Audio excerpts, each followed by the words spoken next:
about a month or so ago, I did a video talking about one of Kamala Harris's famed phrases. I should probably say infamous phrases, what can be unburdened by what has been.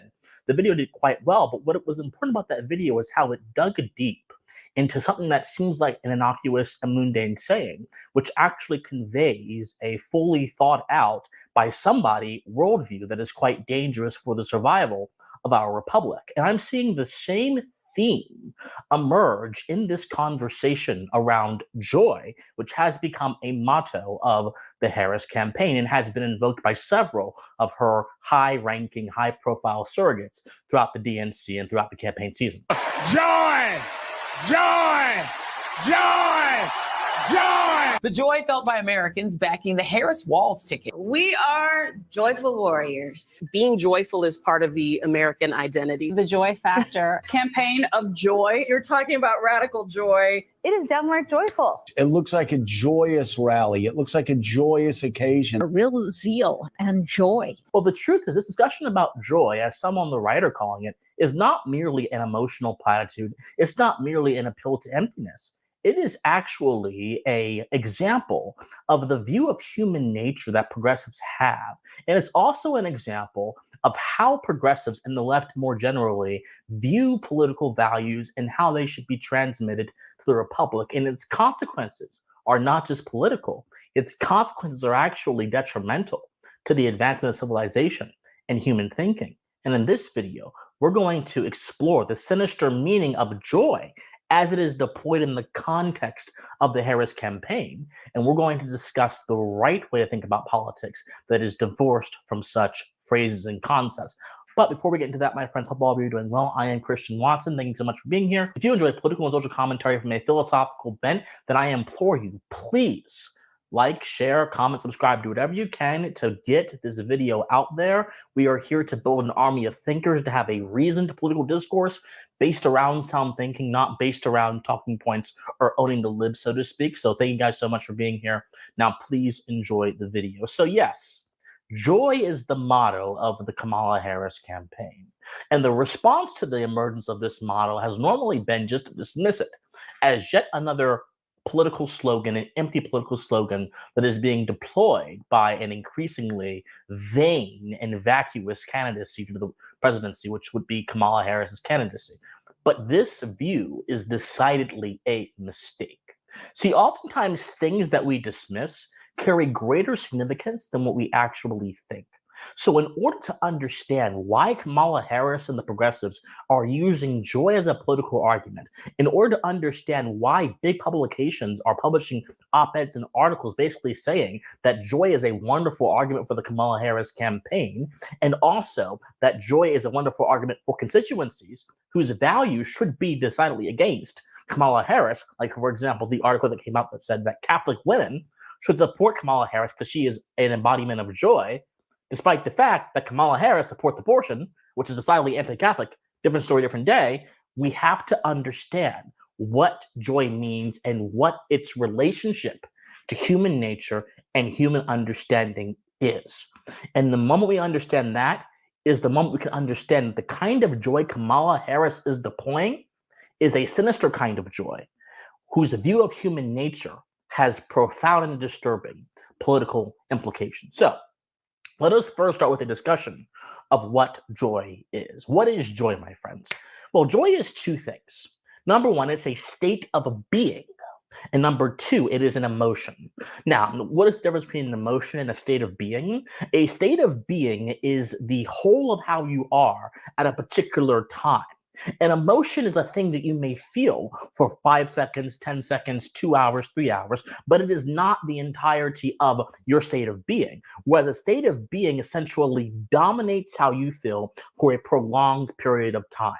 So someone that has clinical depression has a state of being that is, at least in some cases, informed by depression, whereas someone who is just depressed in a moment is feeling a sense of palpable sadness that may recede or may go away with the passage of time. But in both cases, a joy as a state of being and joy as an emotion, both cases, it is produced by a section, a category of human nature that brings forth the passions. Now, there are multiple categories of human nature that we have to understand human nature. But for our purposes here, we're going to stick with two categories. The first category is the lizard brain category. It is the category of intuition, of gut feelings, of tastes, plain sentiments, emotions. And these concepts are all constituent parts of this section of human nature. And then there's the other category. The other category is the category of intellection, of cognition, of reason, of abstraction, being able to understand abstract principles and apply them to the real world. I hope all of you are getting this. That's the other category. Now, to this category belongs civilization, the latter category. So the former category belongs things that are anti-civilizational, that are antisocial, like let's say violence, let's say primality, let's say rage, things like that. But all of these things, if you view human nature as a spectrum, come together in a composite to make up human nature. Now, you will immediately understand, the astute viewer will immediately understand that Kamala Harris is leveraging this compartment of human nature that deals with the lizard brain, the compartment of human nature that deals with intuition. I'll call it the sentimental part of human nature. And the practical effect of leveraging this aspect of human nature to make a political argument is a regression in human understanding of concepts. This is where this Kamala Harris joy gets so sinister.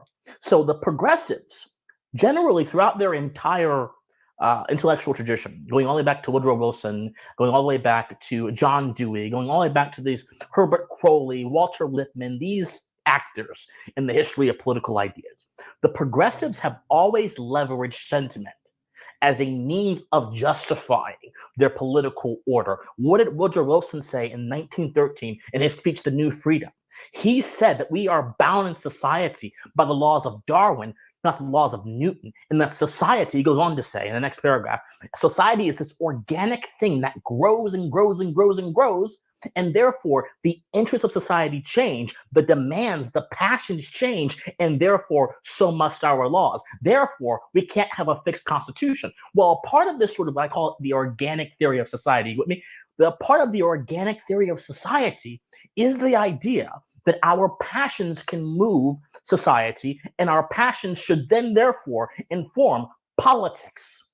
So it's a kind of leveraging of passion for a greater goal, even if passion may ultimately be detrimental to the right goal. So we should understand the backdrop here. So progressives, they historically mix political values with emotions. And in doing this, they can only understand truly political engagement through that lens, or they can only leverage it through that lens ultimately. So if you leverage political values with emotions, what you're unable to do is actually apply your reason to the world in a manner that A, makes things sensible, and B, allows you to impose certain concepts and certain understandings in the correct and functional way. If you have a standard of reason being the forerunner of political values, through that standard, you are able to understand, okay, I have this value, I have the ability to think, I have this first principles basis, and I also have experience, I also have empiricism, I also have these things that are detached from my own personal belief system. But the moment you leverage this sentimental part of the human being, you are confining man's understanding to his preconceptions. You are confining man's understanding to his belief system, regardless of if his belief system or his preconceptions are logically sound, rational, or even make sense against experience. It does not matter, because the entire constellation of the consideration of knowledge, the entire epistemology of man's political understanding under that category is his sentiment. And his sentiment can change with, again, the flow of time, and it can also come from so many forces. Now, a rational first principles-based understanding of politics has guardrails that are present through, as I mentioned, defining principles, which can be then debated and critiqued in the public square. But the latter, the category of sentiment, being a subjective experience, is exempt from debate and examination, and is therefore susceptible to the whims of propaganda, to the passions of the person, and also it can create a flawed understanding of the person themselves who feels this joy. You understand?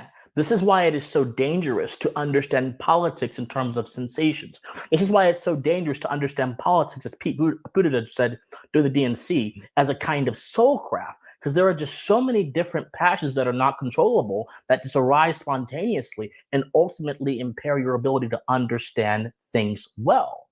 This is the sinister effect of joy. It regresses human thoughtfulness from reason to emotivism, which is the act of making ethical judgments based on how you feel, and it encourages people to view their lower instincts, the sentiment part of you, as values rather than holding values higher than your lower instincts.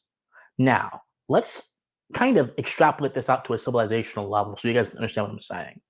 We have to look at this in the context of pre-civilized man and civilized man. So, primitive man. What distinguishes primitive man, our caveman ancestors, those who didn't really have the means of communication that we have now or the understanding of the world? What distinguishes primitive man from civilized man? Well, very simply, the only thing that distinguishes primitive man from civilized man is the stage of intellection. Remember that word I mentioned? The state of intellection that both have found themselves in. Primitive man was held back by how he perceived the world. Intuition, gut feelings, joy in this context dominated his entire belief system. Primitive tribes gathered around fire, for example, and avoided the darkness of the forest because it was understood back in those days that if you go away from the fire and into the darkness of the forest, you may not come back, you may die. The fire represented the totality of their world, the safe world. And only until the fire became expanded out from the village and was pushed forth into the wilderness to light it up and to bring in knowledge, because light is the prerequisite for knowledge, for understanding, for seeing, was civilization actually born. So whereas primitive man clung to fire like a god, like an ancient stone god, civilized man used fire to create homes, machines, torches, maps, and other tools that he used to challenge the limitations of space and time and to expand his understanding of the world. Civilized man truly only accomplished this by thinking beyond intuition and applying the creative element of his mind to bend nature to his whims. Where primitive man feared the darkness, civilized man conquered it, slayed it, cut it up, and won a victory over it in a complete and utter curb stomp. But let's say we can revert civilized man back to intuition and back to emotivism and those two perspectives alone. He would lose his ability to apply his creativity to the world and understand it truthfully. Christian, what does that have to do with Kamala Harris? Very simply, everything. If joy, which is part of that lower compartment that I mentioned, is the prime mover of one's political considerations, they are effectively resigning themselves in part to the primitive condition of their nature. They are going from civilized thinking to primitive thinking. That is why joy, in the Harris sense, regresses human thinking, and along with it, civilization. A civilization can only truly birth a strong political order if it is informed by principles and understood through reason and debate, stamped with the assurance of experience, not with the sensations of the mind. That is the danger of joy, my friends.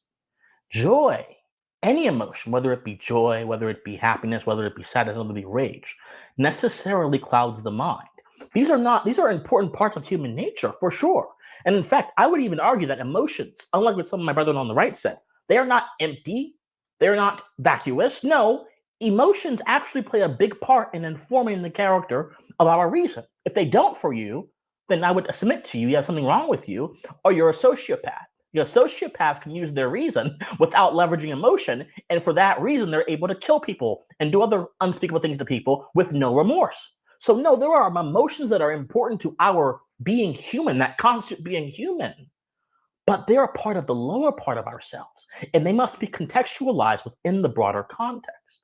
When these things are divorced from the broader context and they overtake man's mind and they direct his political considerations, what's the result?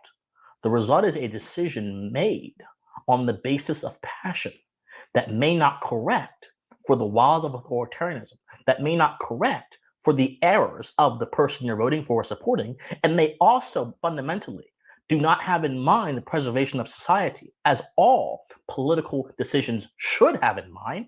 They have instead the continuance of that emotional feeling that the person has, a binding to sensation.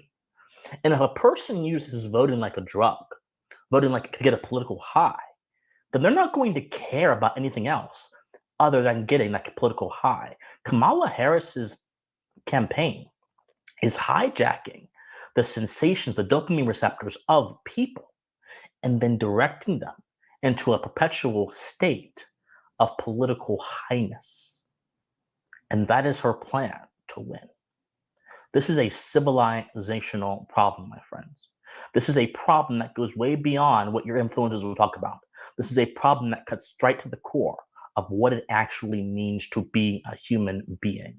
All political questions are at first human questions. All political questions are at first ethical questions. And all ethical questions are questions of conduct. And all questions of conduct must be rooted to the sound ground of evaluating unchanging human nature.